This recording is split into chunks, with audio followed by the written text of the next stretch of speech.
안녕하세요. 아름다운 사람들 뷰티스쿨 종로 캠퍼스 헤어 강사 김미영입니다.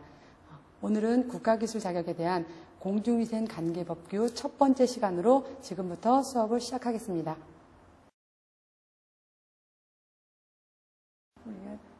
공중위생관리법규 이번 시간 설명할 건데요. 우리가 공중위생관리법규는요, 우리가 여러분들이 공부하실 때 법하면 되게 거부 반응을 일으키시고 어렵다고 생각하시는데요.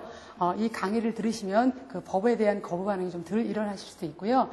꼭 들으셔서 공부하시는데 도움이 되셨으면 좋겠습니다.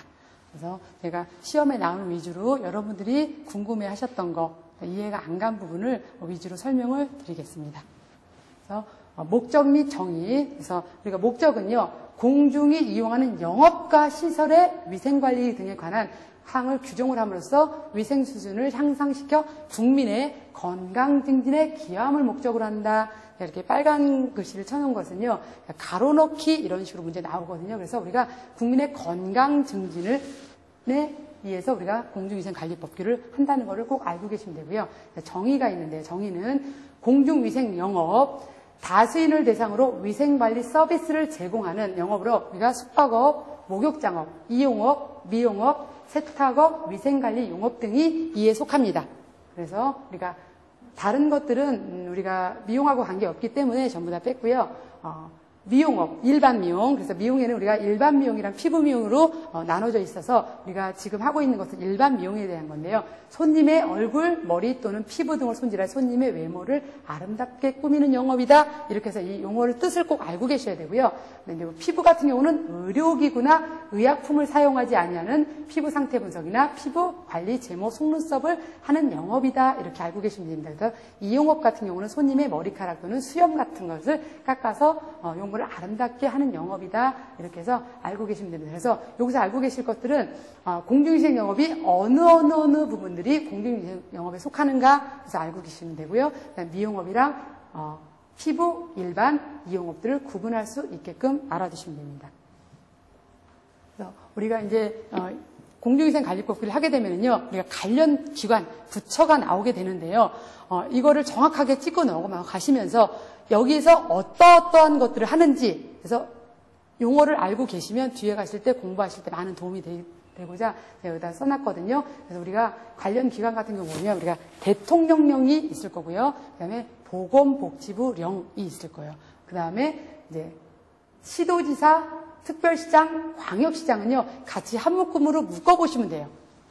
그 다음에 시장, 군수, 구청장도 이렇게 한 묶음으로 묶어보시고요. 그 다음에 보건복지부 장관, 이렇게 해서 이렇게 이 다섯 가지를 따로따로 구분하시면서 대통령은 어떤 것이 하는지, 보건복지령은 어떤 걸 하신 것이, 시도지사, 특별시장, 광역시장이랑 이런 것들이 어떠한 기능을 담당하고 하는지를 알면서 공부를 하시면 훨씬 편하실 겁니다. 그래서 영업의 신고 및 폐업이 있는데요. 우리가 영업의 신고 및 폐업, 제가 설명을 드릴 때는요, 우리가 미용이기 때문에 전부 미용을 기준으로만 설명을 거의 드리겠습니다. 그래서 영업의 신고, 공중위생 영업을 신고를 하려는 자는 공중위생 영업의 종류별 시설 및 설비 기준에 적합한 시설을 갖춘 후 신고 서류와 첨부 서류를 해서 누구한테? 시장, 군수, 구청장에게 신고를 합니다.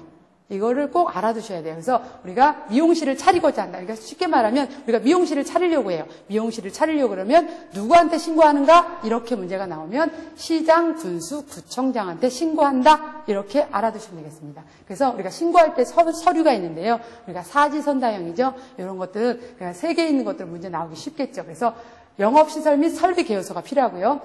교육 필증, 그 다음에 미용사 면허증 원본이요. 우리가 문제 보면 거기다 사본 이렇게 써놓는데 우리가 미용실 차릴 때 사본을 절대 쓰면 안 되겠죠. 미용실뿐이 아니고 어떤 모든 서류도 사본은 결코 쓰지 않는다. 꼭 원본을 사용한다. 이렇게 알고 계시면 됩니다. 그 다음에 변경신고도 마찬가지로 영업소의 명칭 및 상호가 변경됐다든지 소재지가 바뀌었다든지 아니면 영업 면적의 3분의 1 이상이 증감이 됐다든지 그럼 대포자의 성명이 바뀌었다든지 이럴 때는 우리가 변경신고를 꼭 해야 합니다. 그래서 변경신고 대상인 것은 아닌 것은 하고 문제 나올 수 있습니다. 그 다음에 폐업신고가 있는데요. 우리가 미용실을 하다가 우리가 폐업을 했어요. 폐업을 하면 폐업한 날부터 며칠 20일 이내에 누구한테? 시장군수 구청장한테 신고를 합니다. 우리가 뭐 보고라든가 뭐 이런 게 아니고 무조건 신고를 하는 걸로 알고 계셔야 돼서 누구한테? 시장군수 구청장한테. 여기서 보면 우리가 신고할 때, 영업 미용실을 차릴 때, 미용실을 그만둘 때 다 누구한테 한다고요? 시장군수 구청장한테 신고한다라고 알고 계시면 됩니다. 그 다음에 영업에 승계가 있는데 이 승계라 함은 내가 하다가 아프거나 아니면 파산을 했거나 이랬을 때 주인이 바뀌는 것을 우리가 승계라고 쉽게 생각하시면 그렇게 생각하시면 되거든요. 그래서 우리가 영업의 승계에 보면은 뭐 양도하거나 뭐 설비를 인수하거나 면허증을 소지한 자가 내가 아파서 뭐 자식한테 물려준다거나 그러니까 불법적인 행위에 의한 게 아니고 어쩔 수 없는 경우에 의한 것을 우리가 승계를 하는 거거든요. 그래서 여기서 알아두실 건 뭐냐면 4번에 보면 공중위생 영업자의 지위를 승계하는 자는 1월 이내, 이 1월 이내를 꼭 알아두셔야 되는데요. 이 1월이 1월달이라는 얘기 아니고 30일, 한 달을 얘기하는 겁니다. 그래서 가로치기도 나오고 몇 달 이내에 우리가 보건복지비용이 정한다 해서 시장군수 구청장에게 신고한다. 이거를 꼭 알아두셔야 돼요. 그래서 우리가 지위를 승계한 자는 1월 이내에 시장군수 구청장한테 신고한다. 이렇게 알고 계시면 됩니다. 그 다음에 영업자 준수사항. 우리가 이제 영업자 준수사항이 보면 이제 위생관리가 있는데요. 우리가 미용실을 차리고 이러다 보면 우리가 공중위생관계법은 국민의 건강증진을 아까 한다고 목적에 대해서 얘기했는데요. 그러기 위해서는 우리가 꼭 지켜야 될 사항들이 있겠죠. 그래서 위생관리 기준이라고 하는데요. 그래서 의료기구나 의약품을 사용하지 아니하는 순수한 화장 또는 피부 미용을 할 것. 그 다음에 미용기구는 소독한 것과 그러지 않은 것을 분리보관하고 면도기는 일회용 면도날만을 손님 1인에게 사용한다. 이거를 꼭 알고 계셔야 돼요. 문제 나올 때 두 사람당 한 명씩 쓴다. 이런 식으로 말을 바꿔나오거든요. 우리가 일회용 면도날은 말 그대로 일회성이에요. 그러니까 한 사람 앞에 꼭 한 사람만 사용한다는 걸 알고 계셔야 되고요. 그 다음에 소독기, 자외선 살균기 등 미용기구는 소독한 장비를 꼭 갖춰야 되고 영업소 내의 작업장소, 응접장소, 상담실이나 탈의실을 분리하여 칸막이를 설치할 경우에는요. 전체 면적의 3분의 1 이상을 투명하게 해야 된다. 이 3분의 1 이상은 투명하게 해야 된다는 것을 꼭 알고 계셔야 돼요. 왜 그러냐면 우리가 감춰놓으면은 이상한 짓을 할 수 있어서 그런 걸 못하기 위해서 전부 다 오픈을 시켜놓는 겁니다. 그 다음에 영업소 내에 미용 영업 신고증, 개설자의 면허증 당연히 원본을 게셔야 되고요. 그 다음에 미용 요금표 이렇게 해서 영업신고증, 면허증 원본, 미용 요금표를 꼭 게시해야 합니다. 나중에 뒤에 가시면 우리가 뭐 금액적인 부분들이 나올 건데요. 그럴 때 이제 이런 부분 같은 경우 뭐 200만 원 과태료에 해당하는 그런 범칙금에 해당하고 그러거든요. 그래서 꼭 갖춰야 되는 것이고요. 그래서 3가지 꼭 알아두시고 그다음에 영업장 안에 조명도는요. 75룩스, 75룩스 이상이어야 한다. 이걸 알고 계셔야 돼요. 그래서 우리가 조명도는 75룩스 이상이어야 된다는 것을 꼭 암기하시기 바랍니다. 이렇게 해서 우리가 위생적인 부분을 알아봤는데요. 이제 우리가 이미용사의 면허를 있는데 면허 발급이 취소가 있는데요. 면허 발급은요. 이용사 또는 미용사가 되고자 하는 자는 보건복지부령이 정하는 바에 의해서 시장, 군수, 구청장의 면허를 받아야 한다. 그래서 우리가 면허증은 누구한테 받는가 이런 식으로 문제가 출제가 되는데요. 누구한테? 시장, 군수, 구청장한테 받는다. 이렇게 알고 계시면 돼요. 그래서 아까도 얘기해보면 우리가 미용실을 차릴 때 시장, 군수, 구청장한테 했죠. 그래서 쉽게 생각하시면 이렇게 생각하시면 돼요. 우리가 미용실에서 일하거나 그다음에 영업장을 차리거나 할 때는 다 누구한테? 시장, 군수, 구청장한테 우리가 신고를 한다. 이러면 생각하시면 됩니다. 그래서 우리가 면허를 발급을 받을 수 있는 사람들은요.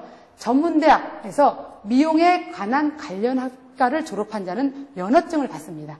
그리고 그다음에 뭐 고등학교에서 미용 관련학과를 졸업한 자 또한 우리가 면허증을 받고요. 그다음에 고등기술학교에서 1년 이상이요. 1년 이상, 6개월 뭐 이런 거 아니고요. 우리가 1년 이상 미용에 관한 소정의 가성을 이수한 자는 면허증이 나옵니다. 그리고 국가자격법에 의한 이용사 또는 미용사의 자격을 취득한 자. 우리가 저희들이 지금 공부하고 있는 게 지금 이 5번에 관한 내용이죠. 그래서 우리가 자격증이라는 표현이랑 지금 여기서 보면 면허증 발급이라고 표현되어 있죠. 이거 두 개를 구분하실 수 있어야 되는데요. 우리가 자격증 시험을 보면요. 수첩처럼 생긴 자격증을 줍니다. 나라에서. 근데 이 면허증은 그 네모난 그 A4 용지에 그 면허증이라고 써 있는 거 있죠. 그래서 이 자격증을 취득한 자는 관할 구청에 가셔서 면허증으로 재교부 받을 수가 있는 겁니다. 그래서 같은 일을 할 수 있는 건 같으나 자격증은 그냥 수첩이 있는 건데 우리가 미용실을 차릴 경우는 면허증으로 발급받아서 교부받아서 그 면허증을 걸어놓는다고 생각하시면 됩니다. 그 다음에 면허 취소. 우리가 면허 취소가 있는데요. 당연히 우리가 면허증을 받을 때도 시장군수구청장한테 받았으니까 취소도 시장군수구청장이 하겠죠. 그래서 면허를 그러니까 미용사 또는 피부미용사의 면허를 취소하거나 6개월 이내의 기간을 정하여 그 면허의 정지를 명령할 수 있다. 이 말은 우리가 어떤 잘못을 저질렀을 때 한 번에 면허를 취소하는 게 아니고 점차적으로 단계적으로 하는데요. 규정에 의한 명령에 위반할 때, 그 다음에 금치산 및 마약 기타 대통령령으로 정하는 약물 중독자, 대마, 향정시성 의약품 중독자나 간질병자는 면허를 취소한다. 그 다음에 면허증을 다른 사람에게 대여할 때, 이럴 때요. 면허증을 다른 사람에게 대여하게 되면요. 뒤에 가시면 다시 세부사항 나오겠지만, 처음에 걸리면 3개월 면허 정지를 당하고요. 두 번째 걸리면 6개월 당하고, 세 번째 걸리면 면허 취소가 당합니다. 그래서 그 위에 저렇게 6개월 이내의 기간을 정해서 면허 정지를 명할 수 있다. 이렇게 표현해 놓은 것이고요. 우리가 간질병 환자, 이런 환자들도 당연히 나중에 발병을 하게 되면 면허를 바로 즉시 취소합니다. 발견한 즉시 취소한다. 이런 문제 잘 나오거든요. 그러니까 꼭 알아두시기 바랍니다. 우리가 간질병 환자는 우리가 면허증을 받을 수 없는데 하다가 발병했을 때 바로 취소한다라고 꼭 알고 계시면 되고요. 뒤로 넘어가면 미용사 면허를 그래서 받을 수 없는 사람이 있습니다. 우리가 미용사 면허증은 아무나 다 발급받는 게 아니고요. 시험을 본다고 되는 것도 아니지만, 그래서 발급받을 수 없는 자, 금치산자. 여기서 금치산자라 하면요. 우리가 나라에서 우리가 금치산 선고를 받거든요. 받는데 어떤 사람이냐면 예를 들면 뇌졸중이나 이런 거를 쓰러져갖고 막 1년 이상 누워있다든가 이러면 그 사람이 법적 행동을 하나도 할 수 없기 때문에 가족이나 이런 사람들한테 되게 불이익이 갈 수가 있기 때문에 그 가족 중에 누군가가 대표로 나서서 그 나라에다가 신청을 합니다. 금치산 선고를 내려달라고. 그럼 그게 금치산에서 심신 상실자를 금치산자라고 얘기합니다. 그래서 자기 스스로 아무것도 할 수 없는 사람. 그래서 금치산 선고를 내리면 그 사람이 금치산자가 되는 거고요. 정신질환자는 우리가 알고 있는 사람듯이 정신병자, 그 다음에 공중위생에 영향을 미칠 수 있는 전염병 환자로 보건복지부령이 정하는 자. 이거는 면허를 받을 수 없습니다. 보건복지부령이 정하지 않고 그다음에 공중위생에 영향을 미치지 않는 전염병도 있거든요. 이런 것들은 괜찮습니다. 그러니까 똑같이 이렇게 말할 경우에만 면허를 받을 수 없어요. 그 다음에 마약이나 대통 약물 중독자 같은 경우도 우리가 면허를 받을 수 없고요. 여기서 5번에 보시면요. 면허가 취소된 후 1년이 경과되지 아니한 자는 면허를 받을 수 없습니다. 이런 거는 왜 그러냐면 우리가 미용실 같은 걸 하다가 죄를 저질러서 면허를 취소를 당했는데 그 사람을 바로 시험 볼 수 있게 하면 그 취소시키는 의미가 하나도 없겠죠. 그렇기 때문에 1년의 유예기간을 둡니다. 그래서 1년 이내에는 절대 미용사 시험을 볼 수 없게끔 하는 겁니다. 그래서 문제 나올 때 보면 10개월이 경과된 자는 면허를 받을 수 있다 없다 이런 식으로 문제가 나올 수 있는 겁니다. 그래서 1년이 경과되지 아니한 자는 미용사 면허증을 받을 수 없다. 이렇게 알고 계시면 되고요. 그 다음에 면허의 반납. 우리가 면허의 반납은 보시면 면허가 취소되거나 면허의 정지를 받은 자는 지체 없이, 이 말이 좀 이상한데요.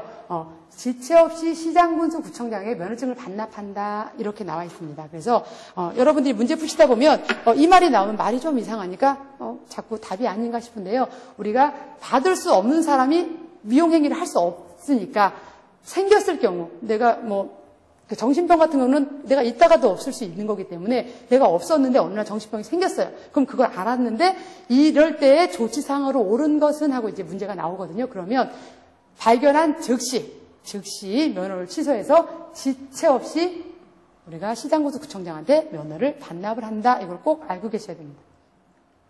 그 다음에 면허증의 재교부. 우리가 쓰다 보면 이 재교부 사항은 어떤 것들일 때 재교부를 해주는가 이런 식으로 문제가 나오는데요. 면허증 기재사항이 변경됐을 때, 면허증을 잃어버렸을 때, 그 다음에 면허증이 헐어서 못 쓰게 될 때에는 면허증을 재교부 신청할 수 있습니다. 이 세 가지에 해당하는 경우에만 가능하다고 알고 계시면 되고요.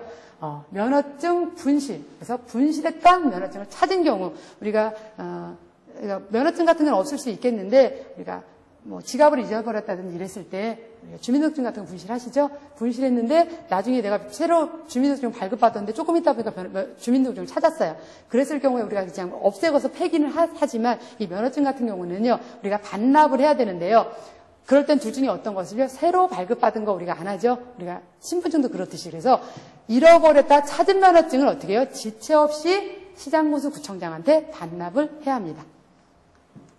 그 다음에 우리가 이제 청문이라는 게 있는데요. 우리가 이 청문이라는 말, 우리가 문제에 정말 자주 나오는 건데 말이 좀 어려워서 그러신지 문제 풀으실 때 많이 혼동을 많이 하시는데요. 우리가 청문 많이 들어보신 거 있을 거예요. 우리가 TV에서 많이 보셨죠. 청문회. 청문회 보셨을 거예요. 그래서 청문회라 하면 우리가 서로 모여서 불러서 이렇게 얘기를 하는 거죠. 그러면 우리가 어떤 이 법규에서 청문이라 하면 불러서 말을 하는 건데 우리가 조금 잘못이 적은 것까지 전부 다 불러서 말을 할 수는 없겠죠. 그래서 우리가 잘못을 크게 했을 경우, 그랬을 경우에 우리가 청문을 해서 우리가 하는데요. 그게 어떤 거냐면 우리가 미용사 일을 할 수 있게 없게 하는 건 대부분 보면 시장군수구청장이라고 그랬죠. 그래서 임용사의 면허 취소, 그 다음에 면허 정지, 공중위생 영업의 정지, 일부 시설의 사용 중지 및 영업소 폐쇄 명령 등 이런 처분이 나올 때는 청문을 실시한다. 그래서 청문을 실시해야 되는 경우에 해당하는 것은 해당하지 않는 것은 하고 우리가 문제 출제가 되는데요. 이랬을 때 대부분 여기 다 보시면 취소, 정지, 폐쇄, 명령 전부 일을 할 수 없게 할 때, 그러니까 뭐 과태료라든가 뭐 벌금형을 부과하는 게 아니고 전부 다 일을 할 수 없을 때 꼭 청문을 합니다. 이렇게 꼭 알아두시면 되겠습니다. 문제가 정말 자주 나오니까 암기하시기 바랍니다. 그 다음에 미용사에 우리가 이제 업무가 있는데요. 이제 미용사는 앞에도 조금 얘기했으나 우리가 미용사는 머리카락 자르기, 염색, 뭐 피부 손질, 손발톱 다 하는데 여기서 중요한 게 뭐냐면 의료기구나 의약품을 사용하지 않는 순수한 미용을 해야 한다는 것입니다. 이거를 꼭 알아두시면 되고요. 그래서 업무 범위는요. 이용사 또는 미용사의 면허를 받은 자가 아니면 미용업을 개설할 수 없는데 그 업무에 종사할 수 없는데 다만 이용사 또는 미용사의 감독을 받아 이용 또는 미용 업무에 보조 행위를 하는 경우는 괜찮다. 이 말은 무슨 얘기냐면 우리가 면허증이 있어야지만 손님을 만질 수가 있고 시술할 수 있는데요. 감독, 미용사의 감독을 얻어서 보조 행위는 괜찮다 그랬어요. 여러분들이 흔히 알고 계시는 우리가 스텝 들어가자마자 뭐 로또 집어주고 뭐 파지 정리해주고 이런 것들 있죠. 이런 보조 행위는 해도 괜찮다. 이렇게 알고 계시면 돼요. 그래서 미용사의 감독을 받아서 보조 행위하는 거는 괜찮다. 이렇게 알고 계시면 되고요. 임용 및 업무, 영업장소 외에서는요, 행할 수 없습니다.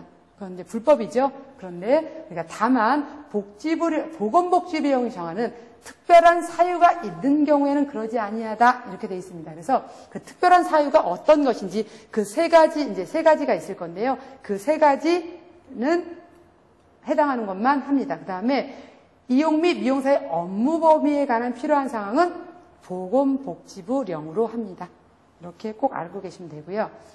그래서 그 미용실 외에서 미용행위를 할 수 있는 특별한 사유에 해당하는 이 세 가지 외에는 절대 외부에서 할 수 없는데요. 첫 번째, 질병, 기타의 이유로 영업소에 나올 수 없는 자에 대해서 미용을 하는 경우, 환자들 같은 경우 병원에 누워있거나 이러면 못 움직이기 때문에 불러서 가면 저희들이 가서 해줄 수 있습니다. 그리고 혼례, 기타 의식에 참여하는 자에 대해서 의식 직전에 미용을 하는 경우 있죠. 우리가 결혼식장 가면 저희가 출장 나가서 미용을 해주죠. 머리 미용도 해주고. 그래서 그럴 때도 괜찮고, 영업소에서 이탈해서 하는 거지만, 그 다음에 특별한 사정이 있다고 시장군수구청장이 인정하는 경우입니다. 아까 이 특별한 사정, 영업소 외에서 할 수 있는 특별한 사유에 해당하는 것은 누구의 령으로 한다 그랬죠? 보건복지부 령으로 한다 그래서 그 법령을 물어볼 때는요, 보건복지부령을 쓰지만 이 특별한 사유의 이 세 가지에 해당하는 것이 아닌 것은 할 때는요, 이 시장군수구청장이 인정한다고 꼭 알고 계셔야 됩니다. 이거 두 개가 혼동이 많이 되는데요. 세 가지의 경우에만 우리가 미용실 외에서 업무를 행할 수 있는 경우라는 거 꼭 암기하시기 바랍니다. 그다음에 행정지도 감독, 영업소 출입검사가 있는데요. 우리가 미용을 하다 보면 우리가 아까도 얘기했지만 위생관리가 잘 되고 있는지 이런 것에 대해서 우리가 위생을 지켜야 되는데 그거에 대해서 그냥 놔둘 수는 없으니까 나라에서 이제 나가서 잘하고 있는지를 우리가 확인하는 거죠. 이건 이제 영업소의 출입검사가 그런 내용이 있는 겁니다. 그래서 특별시장, 광역시장, 시도지사 또는 시장군수구청장은 공중위생관리상 필요하다고 인정하는 때에는 공중위생 영업자 및 공중이용시설의 소유자 등에 대하여 필요한 보고를 하게 하거나 소속 공무원으로 하여금 영업소, 사무소, 공중이용시설 등에 출입하여 공중위생 영업자의 위생관리 의무 이행 및 공중이용시설의 위생관리 실태를 등에 대하여 검사하게 하거나 필요에 따라 공중위생 영업에 장부나 서류를 열람하게 할 수 있다. 이렇게 되어 있습니다. 그래서 이거를 열람을 할 때는 방법이 관계공무원은 그 권한을 표시하는 증표, 그러니까 위생감시 공무원증을 지녀야 합니다. 그래서 관계인에게 이를 내보여야 하고, 이거는 왜 그러냐면 아무나 가서 내가 이거 검사하러 왔다 그러면서 진짜 불미스러운 마음으로 먹고 와서 좀 나쁜 행동을 하기 위해서 오는 사람도 있기 때문에 나라에서 진짜 보낸 사람인지 안 보낸 사람인지를 증명하기 위해서 이거 공무원증을 지닌 사람한테만 보여줘야 되고요. 그렇지 않은 사람한테는 내가 이런 걸 보여줄 의무가 없습니다. 그래서 이렇게 내보인 사람한테는 꼭 보여줘야 되고요. 그 다음에 영업소의 폐쇄가 있는데요. 영업소의 폐쇄는 우리가 시장군수 구청장은 공중위생 영업자가 성매매 알선 등 행위의 처벌에 관한 법률, 풍속업의 규제에 관한 법률에서 청소년 법이라든가 의료보호법 이런 것들에 위반할 경우에는 6개월 이내의 기간을 정하여 영업의 정지 또는 일부 시설의 사용 중지를 명하거나 영업소 폐쇄 명령 등을 할 수 있다. 이렇게 되어 있습니다. 아까도 얘기했지만 우리가 처음 한번 걸렸을 때 바로 폐쇄를 하는 게 아니고 한 6개월 정도는 유예 기간을 두고 그러고 나서 다시 폐쇄 명령을 한다고 얘기를 합니다. 그래서 시장군수 구청장은 공중위생 영업자의 위생 규정에 의한 영업소 폐쇄 명령을 받고도 계속하여 영업을 하려는 때는 관계 공무원을 하여금 당해업소를 폐쇄하기 위하여 다음에 조치를 하게 할 수 있다. 이렇게 되어 있습니다. 그래서 그 세 가지가 당해 영업소의 간판, 기타 영업 표지물을 제거한다. 두 번째, 당해 영업소의 위반 영업소임을 알리는 게시물을 부착할 수 있고, 영업을 위한 필수 불가결한 기구를 시설물을 사용할 수 없게 봉인한다. 이 세 가지 외에는 절대 할 수 없습니다. 이게 왜 그러냐면 우리가 영업소 폐쇄를 했는데 거기서 계속 우리들이 지키고 있을 수는 없기 때문에 몰래 또 영업을 또 할 수 있기 때문에 이러이러한 상황을 해놓고 여기는 위법업소이니까 손님들 오지 마세요 하고 이렇게 써놓는 겁니다. 그런데 여기에 있는 물건들은 전부 다 미용실 업주 거기 때문에 나라에서 표시물을 부착하거나 영업 간판 같은 거는 제거할 수 있고, 그 다음에 게시물을 부착하거나, 그 다음에 사용할 수 없게 시설물을 봉인할 수는 있으나, 나중에 이제 문제 풀다 보시면 우리가 들어가지 못하게 금지 구역을 설정해 놓는다. 이런 식으로 말이 나오는데요. 그런 경우는 할 수 없는 겁니다. 그래서 내 물건이 나라 물건이 아니기 때문에 공중위생 영업자 물건이기 때문에 봉인만 하고 게시물만 부착하고 그다음 표시물만 제거해서 위법업소를 알리는 걸 이렇게 세 가지 방법만 사용해서 하실 수 있다고 외워두시면 됩니다. 그래서 자주 나오는 문제니까 꼭 알아두시고요. 그다음에 당해업소의 간판, 기타 영업 표시물 제거 규정에 의한 영업소 폐쇄 명령을 받은 후 6개월이 지나지 않은 장소에서는 동일한 장소에서 그 폐쇄 명령을 받은 영업과 같은 종류의 영업을 할 수 없다라고 되어 있는데요. 우리가 아까 잠깐 설명했듯이 미용사 면허증이 취소되면 얼마 동안 우리가 시험을 못 본다 그랬죠? 1년 정도, 1년 동안은 시험을 못 보기 때문에 우리가 미용실을 하다가 불법을 저질러서 영업소 폐쇄 명령을 받고 그 미용사가 면허증이 취소될 경우에는 1년 동안 시험을 못 보는데, 시험도 못 보고 우리가 미용실 일도 못 하거든요. 그런데 6개월이 지나지 아니한 경우에는 동일한 장소에서 그 폐쇄 명령과 같은 종류의 영업을 할 수 없다. 이 얘기는 무슨 얘기냐면 쉽게 설명하면 이제 제가 미용실을 차리다가 불법을 저질러서 제가 영업소 폐쇄 명령을 받고 나는 면허가 취소됐습니다. 그래서 이 사람한테 대한 이 사람에 대해서는 1년 동안 우리가 면허증 시험도 못 보고 일을 할 수 없는데, 여기는 장소가 있었죠. 그러니까 미용실이 있었는데 다른 타인이 우리가 미용사 자격증이 있어서 면허증이 있어서 내가 미용실을 차리고자 하는 경우가 있겠죠. 그랬을 경우에 내가 미용실이 다 차려져 있으니 저 장소에서 내가 미용실을 차리면 더 편하니까 내가 바로 가서 차리고 싶지만, 어떻게 6개월 동안에는 그 폐쇄 명령과 같은 미용실 하다가 폐쇄 명령을 받았던 그 장소는 다른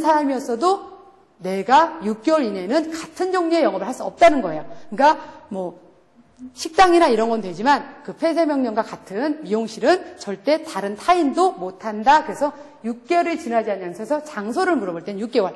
그다음에 사람은 1년 동안 폐쇄명령을 받으면 못한다. 이렇게 둘이 구분해서 외우시면 됩니다. 그다음에 공중위생감시원. 공중위생감시원은요, 보건복지가족부나 특별시, 광역시, 도, 시군구에 공중위생감시원을 두는데요. 그래서 우리가 공중위생감시원을 두는 곳은 어디인가 이렇게 문제가 나오는데요.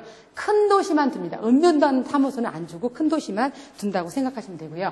그다음에 공중위생감시원의 업무 범위가 있는데요. 그래서 저기 2번에 보시면 공중위생감시원의 자격 및 위촉 방법, 업무 범위, 기타 필요한 사항은 대통령령으로 한다는 것을 꼭 알고 계셔야 됩니다. 그래서 사람을 뽑거나 업무 범위나 이런 것들은 전부 다 대통령령으로 한다. 이렇게 꼭 외워두시고요. 그래서 공중위생감시원의 업무 범위 같은 경우는요, 시설 및 설비 확인, 공중위생영업 관련 시설 설비의 위생상태 검사라든가, 영업자 준수사항 이행 여부 확인이라든가, 그 다음에 위생지도 이행 여부 확인, 그 다음에 영업정지 폐쇄명령 이행 여부를 확인하는 거죠. 공중위생감시원이라 하면 우리가 시설이 잘 되고 있는지 아니면 하지 못하게 했는데 계속 하고 있는지 이제 이런 사람들이 가서 우리가 이걸 한다는 거. 그래서 공중위생감시원의 업무 범위를 알아두시면 되겠습니다. 그다음에 명예공중위생감시원이 있는데요. 시도지사는 공중위생의 관리를 위해 지도 계몽 등을 하기 위해서 명예공중위생감시원을 둘 수 있는데요. 명예공중위생감시원의 자격 및 위촉 방법, 업무 범위는 대통령령으로 한다. 그것도 꼭 알아두시기 바랍니다. 그 다음에 명예감시원의 자격은 공중위생에 대한 지식과 관심이 있는 자, 이런 사람들이 할 수 있고요. 명예감시원의 임무는 공중위생감시원이 행하는 검사 대상의 물을 수거하고 법령 위반 행위에 대한 신고 및 자료를 제공한다. 이렇게 알고 계시면 되겠습니다.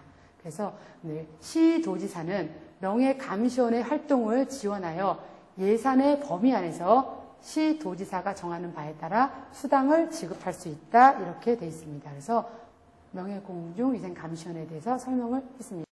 이번에 국가기술 자격증 공중위생관리법규에 대해서 설명을 했는데요. 법규여서 어려운 내용이지만 여러분들이 수업 내용 잘 참고하셔서 공부 많이 하셔서 잘 결과를 이루시기 바랍니다. 감사합니다.